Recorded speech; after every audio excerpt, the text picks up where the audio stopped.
Hello everyone, welcome to the new session on human genetics. In this particular session we are going to discuss about the different chromosomal as well as gene mutation abnormalities. So these abnormalities are due to either chromosomal mutations or chromosomal abnormalities or gene mutations, which we discussed in the particular topic which is called as mutations. So the disorders and the detailed discussion of the disorders which are associated with chromosomal and gene mutation and disorders, gene mutation and abnormalities will be discussed in this particular topic. So before moving into the details of the different abnormalities or anomalies which are associated with this chromosomal as well as gene mutation, we will first see what a karyotype means. So a karyotype is nothing but it is the appearance, the number and arrangement of chromosome in each cell, and that is called as the karyotype. So karyotype is just a picture or a pictorial representation where you can see three aspects of the chromosomes, which is their appearance, their shape, their size, etc., their number, and how they are arranged. Or how they are arranged, and such features can be depicted in a photograph, and such photographs are usually referred to as karyotype. And how a karyotype is prepared.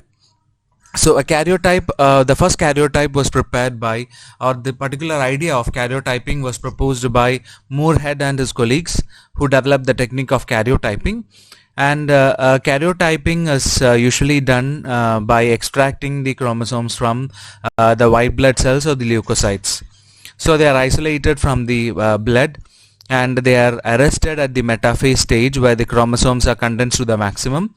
So arresting the cells at the metaphase is usually done by colchicine treatment, etc., where the cells will be arrested. And after that, after the metaphase arrest, the cells will be lysed so that the DNA or the chromosomes which is present inside the nucleus will be released, and these chromosomes will be photographed under a microscope.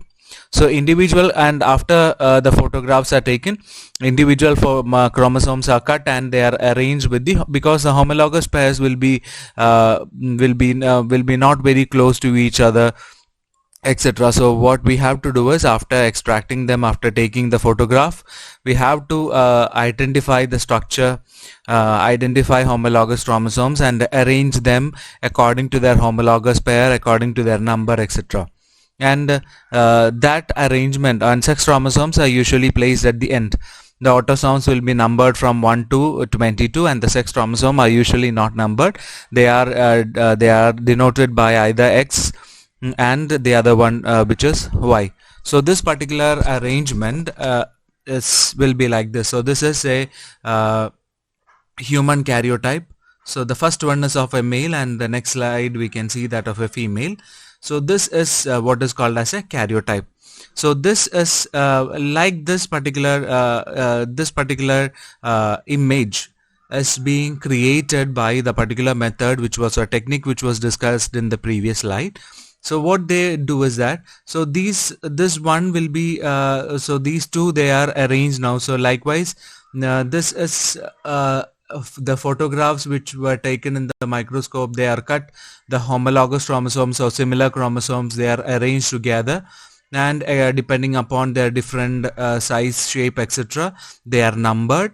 And you can see that the autosomes are numbered till 22, and you can see, so because this is a male, you can see the X chromosome and the Y chromosome, and you can see these particular chromosomes are named according to their position of the centromere. So you can see, so if this is a normal chromosome, the end portion is usually called as satellites, and you can see the central constricted region, which is called as the centromere region. And depending upon the position of the centromere, so when we draw the structure of the chromosome, you draw it equal size, or rather equal sized arms. But normally or naturally, if you see the chromosomes, you can see that the arms are not of the equal size. In this case, you can see only in one side the arms are present, or the arms which are at the upper end is very small, etc.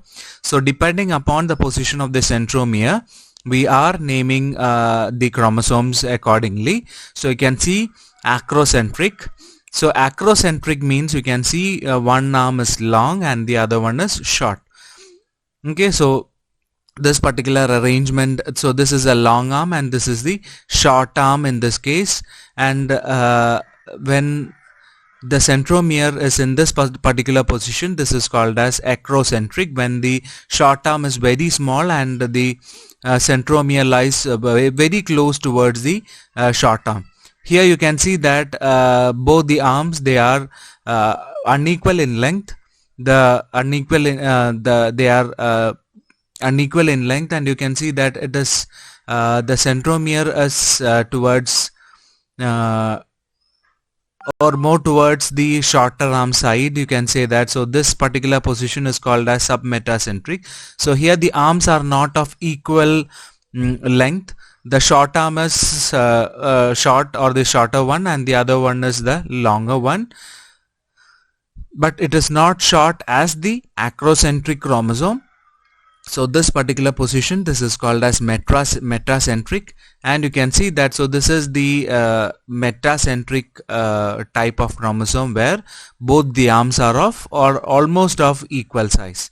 And there is another type which is called as telocentric. So telocentric is not found in human the karyotype. You cannot see a chromosome which is telocentric. In every human chromosomes you can see both the arms, that is a short arm and long arm, can be seen in every chromosome. And here there is no short arm, only the long arm is present and the centromere is at the end, and this is called as the telocentric. So acrocentric, submetacentric and metacentric can be seen in human karyotype.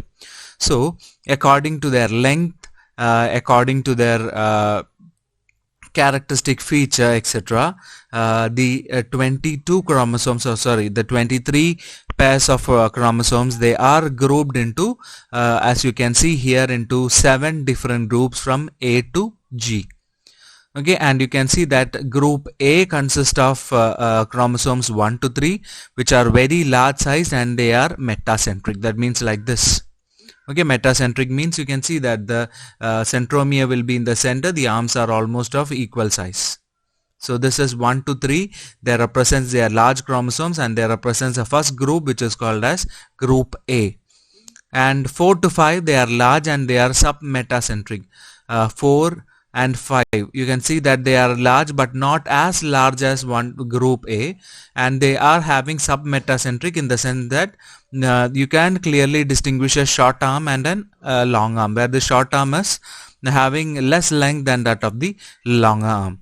Next is group C, which you have 6, 12 and you have the X chromosome, and they are of medium size and they are submetacentric. So group, here you are having 6, 7, 8, 9, 10, 11, 12. So this line is group C plus X. This belongs to group C and they are metacentric. And coming to the other one, 13 to 15, they are medium and they are acrocentric. You can see here, these 3, they are acrocentric, they are medium in size. Relatively shorter ones are 16, 17 and 18. They are shorter than the group D, and they are having submetacentric. That's not acrocentric. Even though they are small, both the arms are of equal, almost of equal size, and that's why they are called as submetacentric. Coming to the other one, that is 19 and 20, they are very short. They can either be submetacentric or metacentric, because that cannot be distinguished clearly because they are very small chromosomes. And group G consists of other 3, 21, 22 and Y. They are acrocentric like this. So this is the general features of a human karyotype. So a human karyotype, or the human chromosomes, based on their structure, their banding pattern. So you can see the banding pattern. This is because they are stained. To get the banding in the microscope, they are stained with different stains, etc. That's why you can see the banding pattern. So depending upon all these features, they are grouped into 7 groups, and that is also depending upon the position of the centromere. Depending upon the position of the centromere, you have 3 classes in human chromosome. They are acrocentric, submetacentric, and metacentric. So this is the human karyotype of a human male, and coming to the other one, this is of a human female. You can see here all the others are almost similar. The only difference is here where you have 2 X's, and here the Y is absent. So this is what is called as a karyotype. So as we defined a karyotype, it is a picture or a pictorial representation of the chromosomes, where you can see the appearance of the chromosome. The number of the chromosomes can be seen. So seeing the number, you can identify whether there is an increase in number, decrease in number, and when you arrange the homologous chromosomes, we can see that whether there is a change in shape. That means whether an arm is deleted, whether a portion is deleted. Gene deletions cannot be seen in this particular portion. We cannot analyze a gene mutation through a karyotype. Only chromosomal mutations can be analyzed through a karyotype. So that is the main purpose of a karyotype. To find out some chromosomal abnormalities, karyotypes can be, or karyotypes will be very helpful. So this is regarding the karyotype. So you can see the number, the appearance of the chromosome, and also the shape of the chromosomes can be appreciated using such a photograph, and that representation is called as a karyotype. And we also discussed the technique through which a karyotype is being prepared.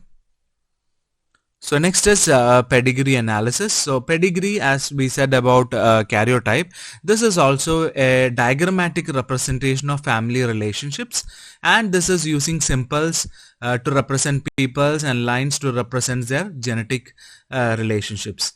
And the uses of a pedigree or a pedigree chart is, it is mainly used to determine the mode of inheritance of genetic disorder. So if an individual or individuals or a married couple, or they are having, or one of them is having a genetic predisposition or a familial inheritance of a particular genetic disorder, and this couple needs to know whether their child is going to have, or if they are going to have a child, what is the probability or what is the chance if the child will be inheriting the disorder. So such predictions can be made by this pedigree chart, and a genetic counselor can help in such a manner. So a genetic counselor, to predict this, he will be asking several questions, and depending upon the questions, depending upon their family history, etc., many questions will be asked, and depending upon that, a family tree, which is called as a pedigree, will be charted, and from that pedigree chart, the genetic counselor can predict. It is not definite. Pedigree analysis or pedigree chart can only predict, because when we did genetic problems, we said that this much percentage of the individuals, for say if there are 4 children or 4 individuals can be produced, out of that the deceased one is 25%, or the recessive allele is 25%. So such chances can be predicted by a genetic counselor for the predisposition of a genetic disorder. So this is and in a pedigree chart, the main symbols which are used are the square represents a male, as you can see here. Females are represented by circles, and if it is darkened, it results, or it indicates an affected individual. And in some pedigree chart, you can see that it will be shaded by lines, or you can see smaller lines, or you can also see shades with the help of checkerboards, etc. That means a male or a female will be represented like this. Let me show you. So this, if this is a female, and you can see such lines like this, like okay, rather than darkening, you can see lines like this, and this represents a carrier individual. So this darkened symbols represent an affected individual, and shades or lines like this usually represents a carrier individual. And this line indicates a marriage between two, or a mating between the two. And if after this particular marriage, and if a line is drawn, and like such branchings are given, and this represents their children, and this will represent the first generation, and this represents the offsprings of the numbered as 2 offsprings numbered as 2 1. So this is the offspring number 1, and this can be represented as offspring number 2. That is this representation 2 1 2 2 etc. So this particular representation, this indicates an identical twin, and this indicates non-identical twin. So these are the general representations that is made in a pedigree chart. And using the pedigree, a geneticist could predict the probabilities of a particular trait occurring among the children of a couple. So such predictions can be made regarding a genetic disorder. And some terms, or an important term that is being used is called as propositus. That means if a particular couple is going to identify, or they are going to a genetic counselor, and for say this is that particular couple who is going to identify or going to check whether their children might have a disease. And if this is the individual who is having, or who is a carrier, or who is having a particular genetic condition, this particular individual is the one who is responsible for doing this entire pedigree and predicting it, and this particular individual will be called as the propositus. That means who is the one who is through which the pedigree is discovered, or the pedigree chart is prepared. So it is through this particular individual the entire pedigree, because she is the one who is detailing the entire history of her family, etc. So such an individual from whom that entire pedigree chart is prepared is usually called as a propositus. So that's all with the pedigree chart. So next is we are moving on to the different chromosomal abnormalities, etc. So you can see that we will be discussing the chromosomal abnormalities. In that you will discuss about autosomal, sex chromosomal abnormalities, then single gene mutation disorders, and also polygenic disorders, etc.